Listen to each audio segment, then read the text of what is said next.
So let's read this list off, guys, and I'll be going through this list again, but here you guys go. So top of this list right now, in no particular order, we got Bo Jackson, we got Jim Plunkett, Rich Gannon, Tom Flores, Todd Christensen, Cliff Branch, Tim Brown, Fred Biletnikoff, Kenny Stabler, Mark Van Egan, Daryl LaMonica, Kenny King, Charlie Garner, Derek Carr, Marcus Allen, and wow. Yeah. Damn. Wow. It's no joke. That's a limit. So There you go. we got the elder statesman, the OG CAIN with us. He's going to provide the wisdom, and we got Che and Bobby here filling out a couple other generations of Raider fans, and I'm just here to steer the rudder to keep us moving. So I'll be giving my 2 cents as well. So let's start at the top of this list here. We're talking in terms of top 5, but out of all these guys, we got to put a number 1 next to one of them, and that's going to be tough to do right away. Our work is cut out for us. No, I say no. You say no. I say, without question, it should be Tom Flores. It should be Tom Flores, number 1. Yep. He was a coach. He was a quarterback, general manager, not for us. But Tom Flores, a guy that should be in the Hall of Fame, a guy we talked about last week. You're talking about a guy that was involved in all the Super Bowls. He won Super Bowls as a player, as an assistant coach, and as a head coach. We've been arguing the fact that the man has not been elected to the Hall of Fame, that it's a fucking black eye on the NFL because they're unwilling to put in this coach who is more deserving than the motherfucking coaches they put in. There's absolutely no reason why we shouldn't make him number 1 on this chart right now, bro. That's how I feel about it. Yeah. I could back that Breaking barriers, winning Super Bowls, doing it in all facets of the game should be number 1. That's a good argument. CAIN, what do you say to that?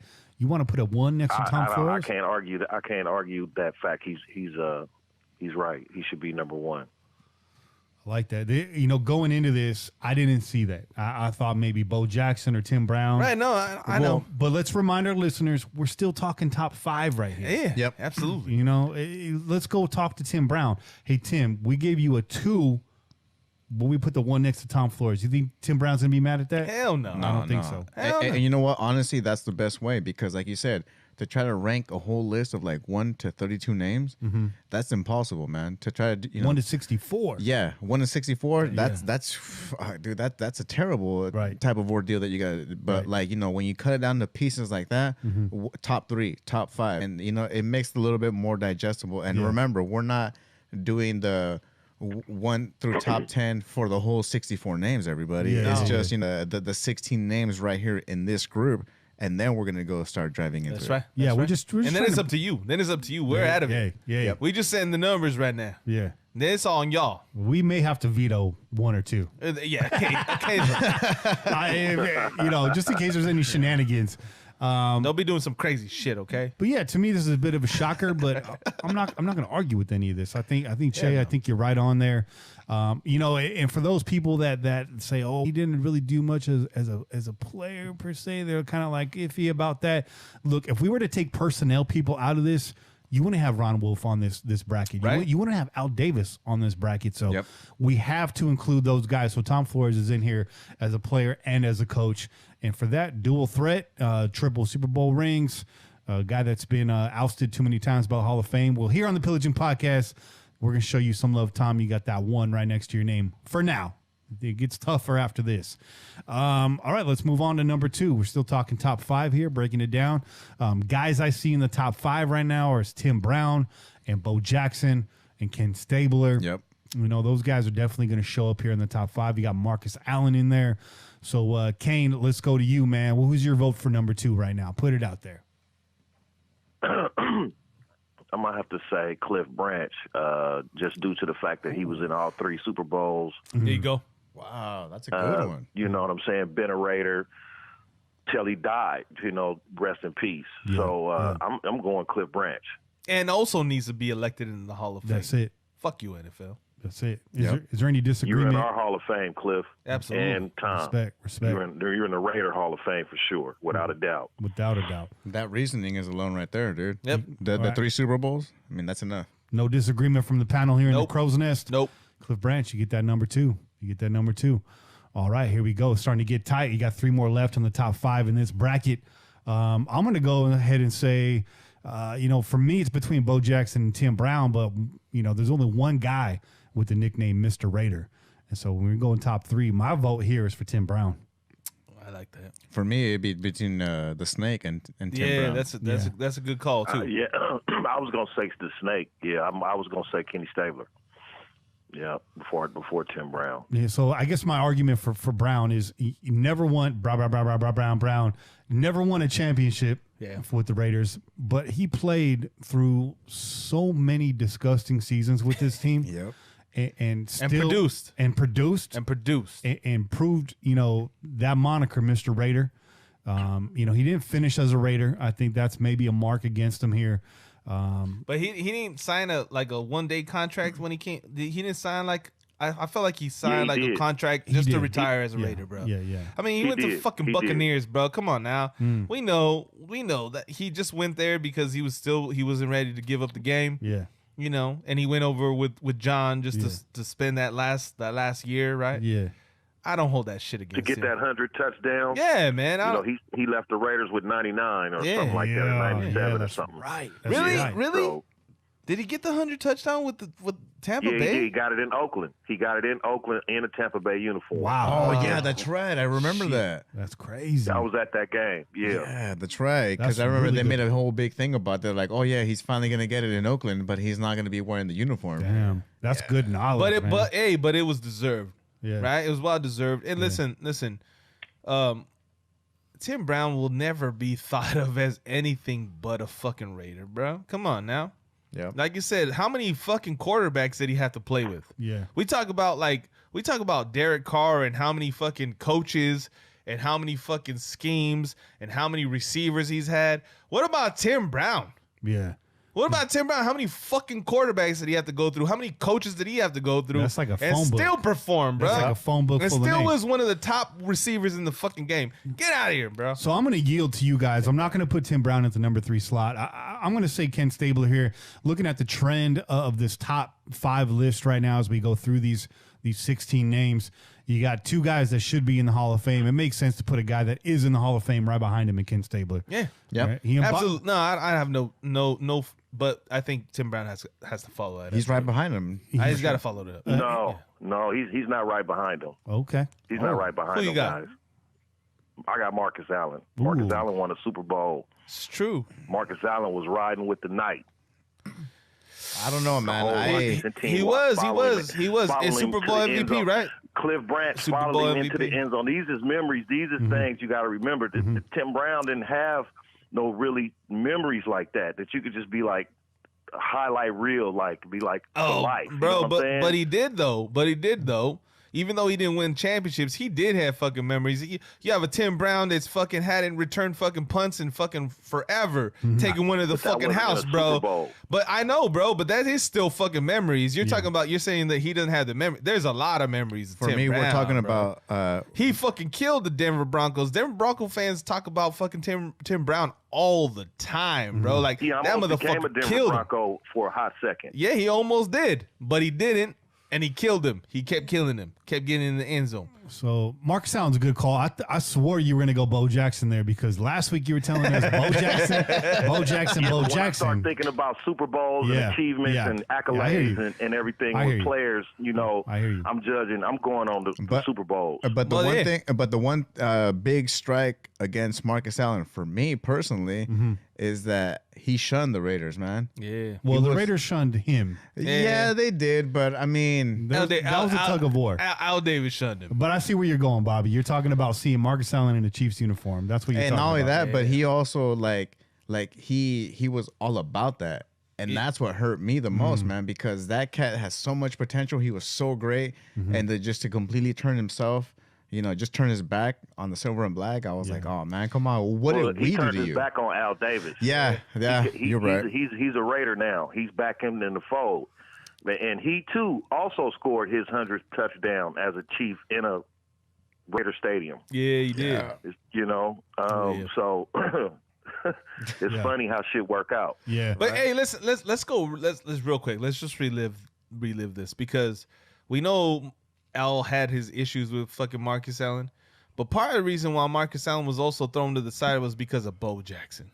Yeah. Okay. Oh yeah. And if you really look at it from that standpoint, if you're just talking about fucking comparing player to player, the kind of player that Bo Jackson was, can you really be upset about the fact that they were fucking trying to move on? Like, yeah, Marcus Allen, MVP, Super Bowl winner, whatever. But Bo Jackson was a once-in-a-lifetime athlete, bro. Like, without injury, that motherfucker would have been the greatest Raider of all time, hands down. Yeah. Greatest NFL player of all time. I agree with that. Yeah. You know what I mean? So But you can't. injury halted that, so we didn't get to see it. No, You know what I'm saying? absolutely. But I'm just saying, in terms of what they did to Marcus Allen when they got their hands on Bo Jackson, they said, you know what, we're gonna have to. Sorry, Marcus, you're gonna have to play fullback. You have to block some people. You're gonna have to catch passes out the backfield because Bo's gonna come over here, halfway through the season and take over for you. Yeah. So Can't be mad at that. I'm with Kane. I'm in Kane's corner. No, I'm with it. No, too, no pun intended. Right now, and to Kane's point, I mean, there would be no Black Sunday without Marcus Allen. You're right. His Super Bowl rushing record, longest rush from scrimmage, held up for decades. He is on almost every NFL highlight reel when it comes to greatest plays, greatest Super Bowl plays for sure. Yeah. He's one of the biggest factors that showed up and stunned the Washington Redskins. Yeah, the Super Bowl champion returning Washington Redskins. That's another point that people forget. They were the returning champs, bro. Nobody had us winning that game. Just We showed killed up. them. Showed up and stomped a mud hole in that ass. And Marcus Allen with that cutback, bro. He running one way and coming all the way back around. That's a thing of beauty. That's a thing of beauty. And even further to Kane's point, and you guys had a good back and forth on this. You guys are both right. As far as Tim Brown creating memories, yes, he had some. But Tim Brown's bread and butter was catching 7-yard slants over the middle and just knifing you to death all day. When we talk about paper cuts, Tim Brown is one of the biggest paper cuts in Raiders history. But when it comes to Marcus Allen highlights, you remember those clear as day. Yep. So, all right, so we're going to put Marcus Allen in there at 4. We only got one spot left in the top 5. So you got names left on the board: Bo Jackson, Jim Plunkett, Rich Gannon, Christensen, Tim Brown. So I'm really Freddie B. So that top 5 spot, that's getting real tight right now. Jim Plunkett on that list too, right? Yeah. So number 5, I'm looking at Brown, Biletnikoff, and Bo Jackson. That's who I'm really, really looking at in this top 5, fighting for that last spot in the top 5. Who do you put there at 5? Let me just say this. Tim Brown and Bo Jackson show up on most, talking about Murph earlier, they show up on most people's Raiders Mount Rushmore. It's because of these reasons, right? So Tim Brown, for his longevity with the silver and black, the amount of years he played, the numbers that he put up, like we said, with trash fucking quarterbacks. Who knows what his fucking numbers would have been like if he had a quarterback like a fucking Joe Montana. Yeah. Or, you know what I mean? Like, you could argue that fact. You could really argue that fact. This guy was putting up 1,000-yard seasons and fucking, 90, 80 catches a season with nobodies. Okay? If he had a fucking Super Bowl winning quarterback, that kind of talent, not a Jay Schrader throwing him the fucking ball, right? You might be arguing something different. But Bo Jackson, he's responsible for a generation, bro. Yeah. He's responsible for a fucking generation of Raider fans. That the Raider fans that fucking started in the 80s, bro. That's my age, right? 82. I'm born 82, okay? So he's responsible for a generation of Raider fans because we grew up with that fucking Tecmo Bowl. We grew up watching fucking all the commercials, the Nike Just Do It commercials. This guy he took over. He took over every fucking facet of sports. Michael Jordan was a fucking side piece for Nike compared to fucking Bo Jackson. That's true. Yep. He was. Everybody had that Bo Jackson shoulder pads and baseball bat. Yeah, Michael poster. Jordan was a side piece. They were like, yeah, you're pretty good, but this motherfucker over here plays baseball and football. 9 games a season, dog. And he's murking people. Yo, I've been a wiffle bat like that, dog. So to piggyback on your point, Che, about defining an era of Raider fans, let me put it to the panel like this. How many people became a Raider fan because of Tim Brown versus how many people became a Raider fan because of Bo Jackson? And for that reason, I want to put this 5 next to Bo Jackson. So what do you say about that, Bobby? Honestly, that's a very good way of saying it, man, because that's who brought me into the fold. It was all about Bo Jackson because of those highlight reels, because of that power that you saw, man. And he really was out there a lot more. Yes, it may have been marketing that was trying to sell that image of Bo Jackson and not the Raiders, but honestly, like that, we have to include everything into this, not just the stats, but how many people know the player within the nation as well as outside of the nation. And that's a big thing as well, man, because we're all about, the Raider Nation worldwide. Right. And it's, and now we have our capital, which is Vegas. But I mean, that's, who brought you into the fold. And that's what it always has been. Right. And a lot of, for us cats in the 80s, always has been Bo Jackson, man. Right. Hey, your boy, the good dogs in the chat talking about pro stars. You guys remember fucking pro stars? Yeah. Bo Jackson, Wayne Gretzky, and fucking Michael Jordan. They were superheroes. Oh, man. Not to mention the fact that in my shady party days, they call me Blow Jackson. You know what I mean? Well, then that's it. That's it, man. Go ahead and put the fucking 5 That's a next. 5 right there. That's a certified 5. Y'all just go. So both. Hold on. What do you think? What do you think, CAIN, is Bo Jackson at 5? At 5. I mean, last week, bro.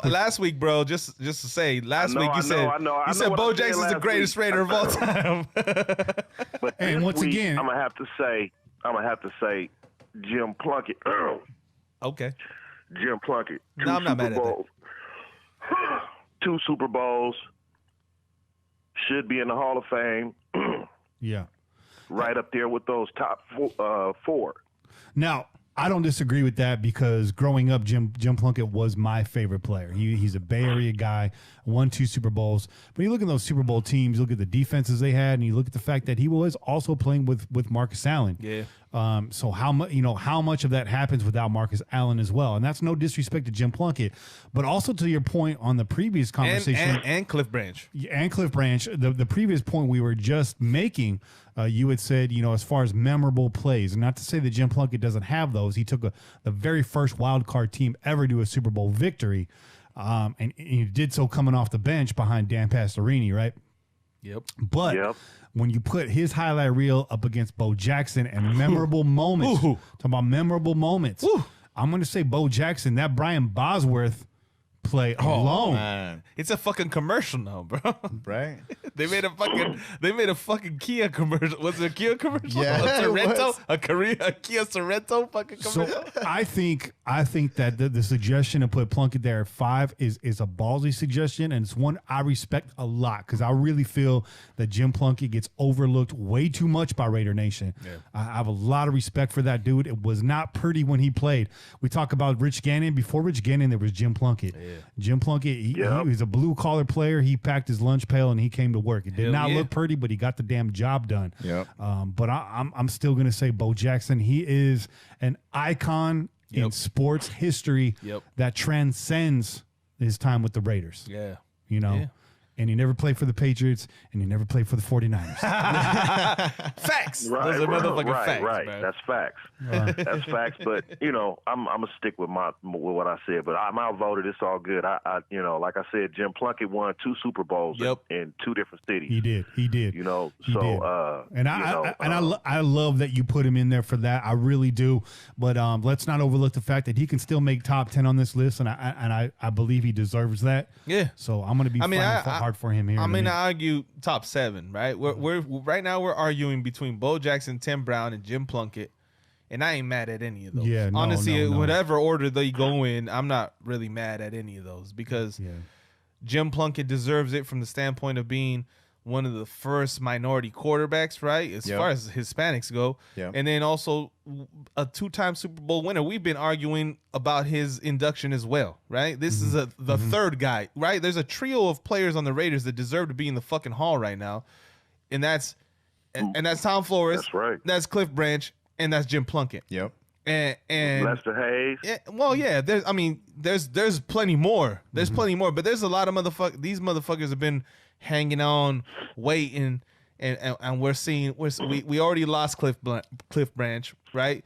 We're hoping that Tom Flores can continue to live the good life and continue his life. He's getting old in age. Yeah. And Jim Plunkett, you just never know, bro. You just never know. So you want to see these great Raider players inducted in the Hall of Fame real soon, man. Jack Tatum, who there's a bunch of players that you can name off of these 70s and 80s teams that should be shoo-ins in our eyes, right? Yeah. Right. So yeah, man, you can't go wrong. You can't go wrong with the guys that are left on this list. To put them in whatever order, I'm not gonna even be mad. If you said fucking Bo Jackson was 7, I wouldn't be mad. I wouldn't be mad if Jim Plunkett was 5. I wouldn't be mad if Tim Brown was 5. It doesn't. Yeah. These are all greats, bro. That's the tough part of this, right? And this is the toughest category we've tackled. That's why this is so hard. Yeah, that's why absolutely. This is so hard. This is really hard. So I had to, and when I was looking at the list earlier, I started separating by who accolades. Yeah. Because it was so hard to just make a list of all these names in an order. So honestly, in order to put them in order, I said, okay, who won a Super Bowl? How many did you win? Yeah. How many championships did you go to? Yeah. How many championships did you play in? How many times did you make the playoffs? I just went down the list and I just made my little list from that. So, Can you sound like me last week, bro? Trying to argue with you about Chester McLaughlin. No. Hey, that's why these conversations are great, man. No, hey, man, this is what I'm saying. It's good conversation. It's always fun to fucking, That's why we're to here. shoot the shit with you guys and figure this out. And not only that too, but we're talking about the top 10. Yeah. And that's still nothing to sneeze at as well, man. Not at all. Not out of a list of 60. Well, 16 in this category, to be fair. But so now on the outside looking in of the top 10, where we're here at number 6, we got guys like Jim Plunkett and Tim Brown and Freddie B that are still not in there, not to mention Daryl LaMonica, right? George Blanda, the bomber. So at number 6, I'm going to shoot, man. Kane brought up some good points. I'm going to say Jim Plunkett at number 6. There you go. And Kane, I know where you're at. You wanted Plunkett at 5. Does anybody disagree with Plunkett at 6? No, I think it's fair because we overruled Kane on Bo Jackson, and he had some great points. Mm-hmm. So I say it's only fair to put Plunkett at 6, bro. No, definitely, dude. Yeah. And especially how y'all brought up the idea as well, or the fact about him being a minority quarterback, dude. Absolutely, man. Yeah. Well, breaking barriers, bro. It's a fucking Modelo don't recognize it, but we do. That's the Raider way, dude. By blind parents. How easy could that be? Oh, man. Raised by blind parents, multi-sport athlete, tremendous wrestler in high school, tremendous pitcher in high school. I believe he played for James Lick in San Jose. Yeah. James Lick. Yeah. So Jim Plunkett, man. Shout out. I've told you guys a story about when my dad got to go to Jim Plunkett's house. What? Yeah, you told me the story. Yeah, I think you said that shit on air. I haven't heard it. Where your pops went to paint his house, right? Because he was working for paint. What's the paint company? He and my dad worked for Kelly-Moore for 45 years. He's an outside paint salesman. He worked mainly with big contractors and stuff. Jim Plunkett comes into the store one day, as a walk-up, as a retail customer, which is not my dad's purview at all. But it's a corporate company, so they have their guidelines about how your office needs to look and all that. Well, my dad didn't stick to none of that. The walls in his office, Raiders. The walls in his office were painted silver, with black trim. Hell yeah. Walls were covered with Raiders memorabilia. Hell yeah. And so the minute Jim Plunkett walked into the store, they were like, "Go get Roy." So they go back to get him. They bring him out, and my dad's ecstatic. He's beaming. He puts his hands out. "Glad to meet you, Jim Plunkett." And Jim's like, I'm looking to repaint some walls in my home, and I didn't realize how many different types of paint there were, not to mention what color. My dad says, well, to really understand what type of paint we need, different services require different solutions. I'm really gonna have to take a look at this. Would you mind if, maybe I did a walkthrough with you? Real slick, right? Real slick. Smooth. That was smooth. Yeah, Jim's like, yeah, no problem. I'll bring you out to the house. So my dad got to go out there and, said a really nice home. I think it was in Redwood City at the time. Yeah. He had a football helmet-shaped pool. He had a Raider logo at the bottom of it. Dope. Yeah, he had dope. He had his trophy room. He had all of his uniforms up in there, from high school through college, all the way to the pros. All of his trophies in there. He said he had the laminate in his bathroom. My dad was in every room. In that Yeah, house. he was. Yeah, he was. He had to be thorough for the job, right? It was for like, the job. Jim was like, Roy, I only need the guest room painted. He's like, It's "No, okay, Jim. I just need to make sure. I got you, Jim. I don't want to throw off the color scheme going on within the household. So, yeah, right. I guess underneath the laminate on the bathroom counters, he had Raider shields in there too. So, fucking dope. yeah, I made a joke earlier. He played for the Patriots and the Niners, but make no mistake, Jim Plunkett's a Raider Hell yeah. for life. Yep. For life. So, After hearing that story about his house and all his Raiders and his ultimate commitment to have his house with Raider stuff in it like that, I'm ready to bump Bo Jackson's ass again back from hearing that story. Shit.